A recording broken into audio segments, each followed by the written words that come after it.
El delirio del capitalismo en esta primera década del siglo XXI está llevando al conjunto de los pueblos, está llevando a las partes más pobres, a los sectores más pobres de la sociedad, a tener que sufrir con toda la crudeza el inmenso desbarajuste de un sistema que fundamenta su vida, fundamenta su desarrollo en la explotación salvaje de los trabajadores, de las trabajadoras, de los pueblos y de los medios que tiene a su alcance.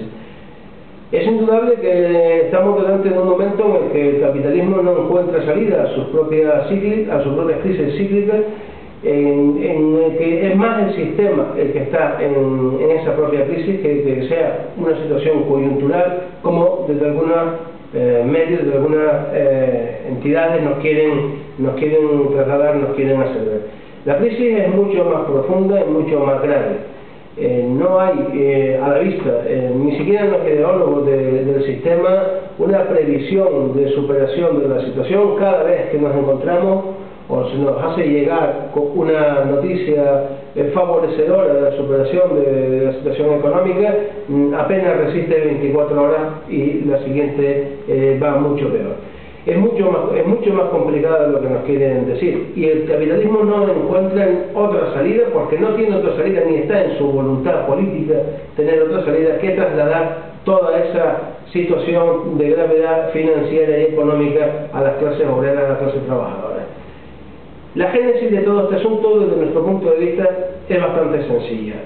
El capital financiero traslada pérdidas financieras, pérdidas económicas, y las transforma en miseria popular, queriendo con esta fórmula solucionar un problema desde nuestro punto de vista irresoluble, porque está dentro de la propia situación, de la propia génesis del capitalismo, el que la explotación forme parte del corazón, del propio motor de este sistema. Desde nuestro punto de vista, al movimiento obrero, a los trabajadores y al conjunto de los pueblos de todos los países nos quedan dos salidas o dos soluciones, si se me permite expresar así.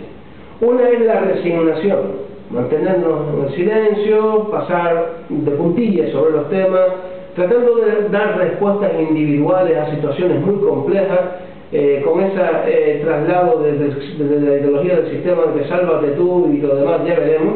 Esa es una posición, y la otra posición frente a esa resignación es la lucha frontal contra un sistema que pretende que seamos nosotros los pobres los que tengamos que pagar una situación absolutamente injusta, que además en forma alguna hemos contribuido a construir.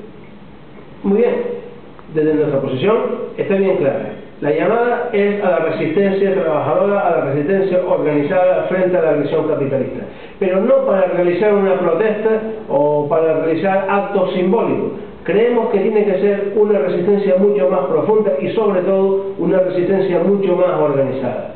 Tenemos que trasladar a los trabajadores y a las trabajadoras, al conjunto del pueblo, que estamos delante de un problema de gran calado político, y no es un problema coyuntural de reformas más o menos coyunturales de esta o de aquel paquete de medidas. No, es un problema político, un problema del propio sistema, de la génesis del sistema.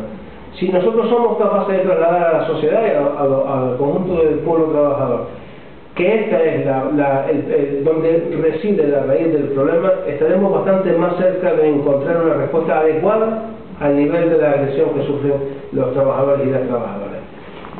Resignarnos nos lleva sin duda a una derrota cantada y anunciada.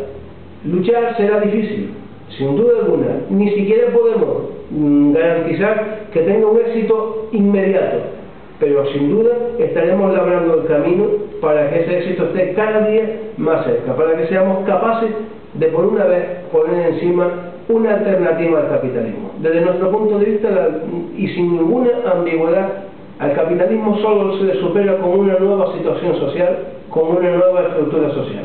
Solo el socialismo es capaz de superar las contradicciones del capitalismo y poner encima de la mesa un proyecto de vida para los pueblos, para los trabajadores y para las trabajadoras. En definitiva, un proyecto de futuro. Los trabajadores entendemos y abrazamos la teoría del socialismo y a los viejos y clásicos teóricos del socialismo, porque encontramos en ella la única salida posible a la superación de la contradicción de clase para poder establecer una vida basada en la dignidad, en la libertad y en la justicia.